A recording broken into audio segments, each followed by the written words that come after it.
안녕하세요. 하나님의 말씀을 통해 우리의 삶을 돌아보는 시간입니다. 오늘 우리가 함께 나눌 이야기는 구약성경 사사기에 등장하는 복임이라는 장소에 대한 깊은 묵상입니다. 복임은 우는 자들이라는 뜻을 가지고 있습니다. 왜 그들은 울어야만 했을까요? 그리고 그들의 눈물은 하나님 앞에서 어떤 의미를 가졌을까요? 이 시간 우리의 마음을 열고 성령님의 인도하심을 구하며 이 고대의 이야기가 오늘날 우리에게 던지는 메시지에 귀 기울여 보길 원합니다. 이 말씀을 듣기 전에 만약 이 메시지가 다른 누군가에게도 빛이 될 수 있다고 느끼신다면 주저하지 마시고 공유해 주십시오. 구독과 좋아요를 통해 하나님의 은혜로운 말씀이 더 널리 퍼져나가는 일에 동참하실 수 있습니다. 이 귀한 사역에 함께 하시는 모든 분들께 주님의 평강이 가득하기를 기도합니다. 이제 복임의 이야기 속으로 들어가 보겠습니다. 사사기 2장 4절과 5절 말씀입니다. 여호와의 사자가 이스라엘 모든 자손에게 이 말씀을 이르매 백성이 소리를 높여 운지라. 그러므로 그곳 이름을 복임이라 하고 그들이 거기서 여호와께 제사를 드렸더라. 이야기의 배경은 이렇습니다. 하나님께서는 이스라엘 백성을 이집트의 노예 생활에서 기적적으로 구출하셨고 요단강을 가르는 위대한 능력을 보여주시며 그들이 마른 땅을 밟고 약속의 땅 가나안으로 들어가게 하셨습니다. 그리고 그들에게 한 가지 분명한 명령을 주셨습니다.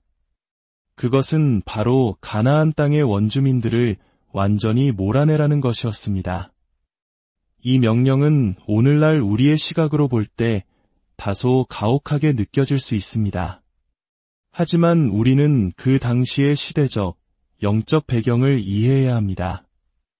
가나안 족속의 문화는 하나님 보시기에 극도로 타락하고 부패해 있었습니다. 그들의 우상 숭배는 단순한 종교 행위가 아니었고 온갖 음란하고 잔인한 행위와 깊이 연결되어 있었습니다. 하나님께서는 이러한 영적인 독소가 당신의 선택된 백성 이스라엘에게 퍼져 그들을 오염시키는 것을 막기 원하셨습니다. 마치 치명적인 질병이 퍼지는 것을 막기 위해 감염된 부위를 도려내는 외과 의사의 수술처럼 이는 이스라엘의 영적 순수성을 지키기 위한 하나님의 거룩한 조치였습니다. 그러나 이스라엘 백성은 하나님의 명령에 온전히 순종하지 않았습니다. 전쟁은 힘들었고 철병거를 가진 적들과 싸우는 것은 강한 믿음과 지치지 않는 인내를 요구했습니다. 시간이 흐르면서 그들은 지쳐갔고 타협하기 시작했습니다. 그들은 가나안 족속을 완전히 몰아내는 것은 너무 지나친 처사야. 그냥 이웃으로 함께 살면 되지 않을까? 라고 생각했습니다. 어쩌면 그들은 자신들의 불순종을 합리화할 수많은 이유를 만들어냈을 것입니다. 하나님은 자비로우신 분이니 이 정도는 이해해 주실 거야. 이렇게까지 강경하게 나갈 필요는 없어라고 스스로를 위로했을지도 모릅니다. 더 나아가 그들은 가나안 사람들의 진보된 문화에 호기심을 갖기 시작했습니다. 그들에게도 배울 점이 있을지 몰라. 그들의 예술과 종교를 연구해보는 것도 나쁘지 않겠지. 모든 종교에는 나름의 진리가 숨어 있을 수 있잖아. 이런 생각들은 오늘날 우리가 관용과 다원주의라는 이름으로 포장하는 생각들과 크게 다르지 않습니다. 그들은 바알과 아스다롯 같은 남신과 여신을 섬기는 가나안의 발전된 종교 문화에 매료되었습니다. 결국 이스라엘은 하나님의 엄중한 명령을 자신들의 생각대로 해석하고 축소하며 가나안 족속과 조약을 맺고 그들과 함께 살아가기로 결정했습니다. 바로 이 지점에서 비극이 시작됩니다. 관용은 모방으로 이어졌고 모방은 곧 타락으로 이어졌습니다. 이스라엘은 하나님께서 그토록 경고하셨던 이방 민족의 우상 숭배와 죄악된 삶의 방식에 깊이 물들어갔습니다. 하나님의 거룩한 백성과 이방 민족을 구별하기 어려울 지경이 되었습니다. 기억하십시오. 하나님의 말씀에서 머리카락 한 올만큼이라도 벗어나는 순간 우리는 어디까지 미끄러져 내려갈지 알 수 없습니다. 처음에는 아주 작은 타협처럼 보일지라도 내리막길에 한번 들어서면 걷잡을 수 없이 멀리 떠내려가게 됩니다. 작은 죄 하나를 허용하는 것은 마치 가드라는 이름의 군대가 쳐들어오는 것을 허락하는 것과 같습니다. 작은 불씨가 온 산을 태우듯 작은 불순종이 우리의 영혼 전체를 파괴할 수 있습니다. 이스라엘의 타락이 극에 달했을 때 하나님께서는 그들을 그냥 내버려 두지 않으셨습니다. 만약 하나님께서 그들을 그들의 우상과 함께 내버려 두셨다면 그것이야말로 진정한 심판이었을 것입니다. 그러나 하나님께서는 사랑하는 자녀를 징계하시듯 그들을 채찍질하셨습니다. 그들이 멸망시키지 않았던 바로 그 가나안 족속들이 강성해져서 오히려 이스라엘을 압제하게 하셨습니다. 정복자가 되지 못한다면 정복당하게 될 것이라는 것을 똑똑히 보여주신 것입니다. 그들의 죄가 바로 그들을 벌하는 도구가 되었습니다. 하지만 하나님께서는 심판의 채찍을 드시기 전에 먼저 경고의 메시지를 보내셨습니다. 바로 여호와의 사자를 보내신 것입니다. 많은 신학자들은 이때 나타난 여호와의 사자가 단순히 천사가 아니라 사람이 되어 이 땅에 오시기 전에 예수 그리스도, 즉 언약의 사자였을 것이라고 해석합니다. 왜냐하면 그는 내가 너희를 이집트에서 이끌어내어 라고 말하며 자신이 직접 이스라엘을 구원한 주체임을 분명히 밝히기 때문입니다. 상상해 보십시오. 하나님의 아들이 직접 백성들 앞에 나타나 설교하는 그 장면은 얼마나 장엄하고 두려웠을까요? 그는 먼저 이스라엘이 받은 은혜를 상기시켰습니다. 내가 너희를 이집트에서 이끌어내었고 너희 조상들에게 맹세한 땅으로 인도하였다. 혹시 지금 하나님을 떠나 방황하고 있는 분이 계십니까? 과거에 하나님께서 당신의 삶에 베푸셨던 은혜를 기억해 보십시오. 죄악의 깊은 수렁에서 당신을 건져주시고 절망의 사슬을 끊어주셨던 그 사랑을 기억하십시오. 그런데 어찌하여 그분을 등지고 다른 우상을 섬기고 있습니까? 이어서 언약의 사자는 하나님의 변치 않는 약속을 선포합니다. 나는 결코 너희와 맺은 언약을 깨뜨리지 않을 것이다.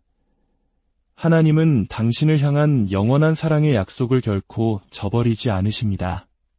그분은 당신과 영원한 혼인 관계를 맺으셨고 결코 당신을 포기하지 않으십니다.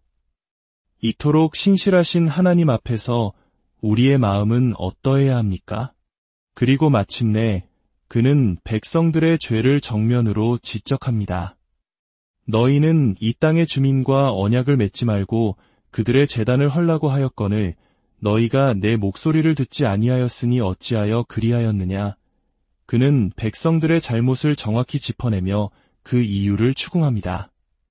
마지막으로 그는 그 불순종으로 인해 다가올 심판을 선포합니다. 그러므로 내가 또 말하기를 나는 그들을 너희 앞에서 쫓아내지 아니하리니 그들이 너희 옆구리의 가시가 될 것이며 그들의 신들이 너희에게 올무가 되리라. 이것은 참으로 무서운 심판의 선언입니다. 그들이 남겨두었던 죄악이 이제 그들의 옆구리를 찌르는 가시가 되고 그들을 넘어뜨리는 올무가 될 것이라는 말씀입니다. 이 장엄하고 날카로운 설교를 들었을 때 백성들은 어떻게 반응했을까요? 성경은 백성이 소리를 높여 울었다고 기록합니다. 그들은 너무나 슬퍼서 그들이 모여있던 장소의 이름을 복임, 즉 우는 자들이라고 불렀습니다. 그리고 그들은 하나님께 제사를 드렸습니다. 이 장면만 본다면 얼마나 희망적입니까? 마치 위대한 부흥이 일어난 것처럼 보입니다. 모든 백성이 귀를 기울여 말씀을 들었고 자신들의 죄를 깨닫고 소리 높여 울었으며 하나님께 제사를 드렸습니다. 모든 설교자가 꿈꾸는 장면일 것입니다. 죄를 깨닫고 흘리는 눈물 한 방울에는 소망이 반짝입니다. 진정한 회개는 죄에 대한 깊은 슬픔과 함께 시작되기 때문입니다. 하지만 안타깝게도 복음의 눈물은 실망스러운 결과를 낳았습니다. 그들의 눈물에는 몇 가지 치명적인 문제가 있었습니다. 첫째, 그들의 눈물은 설교자, 즉 언약의 사자의 권위와 임재에 압도되어 나온 감정적인 반응일 가능성이 큽니다. 어떤 설교자는 듣는 이의 감정을 움직이는 특별한 은사를 가지고 있습니다. 그러나 사람에게서 비롯된 감정은 오래가지 못합니다. 그것은 성령님께서 우리의 마음과 양심에 직접 역사하셔서 일어나는 근본적인 변화가 아닙니다. 둘째, 그들의 회개는 죄 자체에 대한 슬픔이라기보다는 죄로 인해 닥칠 벌에 대한 두려움에서 비롯된 것이었습니다. 그들은 자신들이 죄를 지었다는 사실 때문에 운 것이 아니라 하나님께서 더 이상 가나안 족속을 쫓아내주지 않겠다고 말씀하셨기 때문에 울었습니다. 자신들이 남겨둔 적들이 이제 자신들의 옆구리를 찌르는 가시가 될 것이라는 사실이 두려웠던 것입니다. 이것은 이기적인 슬픔입니다. 진정한 회개는 하나님, 제가 하나님의 마음을 아프게 했습니다. 라고 고백하며 우는 것입니다. 가장 결정적인 문제는 그들의 눈물이 행동의 변화로 이어지지 않았다는 것입니다. 만약 그들이 진정으로 회개했다면 그들은 울음을 그치고 일어나 칼을 들고 외쳤을 것입니다. 형제들이여, 일어나자. 지금 당장 가서 저 우상들의 제단을 파괴하고 하나님의 명령에 순종하자. 그러나 그들은 아무것도 하지 않았습니다. 그들은 울고 제사를 드린 후 다시 이전의 삶으로 돌아갔습니다. 그들은 여전히 우상을 섬기는 이웃들과 타협하며 살아갔습니다. 진정한 회개는 눈물로 끝나지 않습니다. 진정한 회개는 반드시 삶의 변화, 즉 죄로부터 돌아서는 구체적인 행동으로 나타납니다. 오른쪽 눈이 죄를 짓게 하면 눈을 빼어버리고 오른손이 죄를 짓게 하면 손을 잘라버릴 정도의 단호한 결단이 뒤따라야 합니다. 결국 복임에서의 눈물은 아무것도 바꾸지 못했습니다. 그 다음 세대는 하나님을 알지 못했고 하나님께서 행하신 위대한 일들도 알지 못했다고 성경은 기록합니다. 부모 세대의 피상적인 회개가 자녀들의 불신앙으로 이어진 것입니다. 사랑하는 성도 여러분, 이 복임의 이야기는 오늘 우리에게 엄중한 질문을 던집니다. 우리의 눈물은 어떠합니까? 우리는 예배 시간에 뜨거운 눈물을 흘리고 주일 밤에는 하나님의 자비를 구하며 기도하지만 월요일 아침이 되면 다시 세상의 방식으로 돌아가 살고 있지는 않습니까? 우리의 회개는 단지 감정적인 후회에 머물러 있습니까? 아니면 우리의 삶을 송두리째 바꾸는 거룩한 결단으로 이어지고 있습니까? 구원은 느낌에 있는 것이 아니라 믿음에 있습니다. 구원은 눈물에 있는 것이 아니라 오직 예수 그리스도를 신뢰하는 것에 있습니다.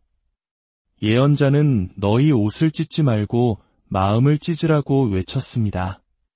외적인 슬픔의 표현보다 더 중요한 것은 우리의 마음이 죄로부터 완전히 찢어져 돌아서는 것입니다. 이 시간 우리 각자의 마음을 깊이 성찰하기를 원합니다. 나의 눈물은 진정한 회개의 눈물입니까? 아니면 아무것도 바꾸지 못하는 복임의 눈물입니까? 주님께서 이 말씀을 통해 우리 각자에게 말씀하시길 원합니다. 주님, 저희에게 복임의 피상적인 눈물이 아니라 삶을 변화시키는 진정한 회개의 영을 부어주시옵소서. 저희의 굳은 마음을 깨뜨려 주시고 죄를 미워하며 주님께로 온전히 돌아서는 은혜를 허락하여 주시옵소서. 느낌이 아닌 믿음으로, 눈물이 아닌 순종으로 주님을 따르게 하옵소서. 우리 주 예수 그리스도의 이름으로 기도합니다.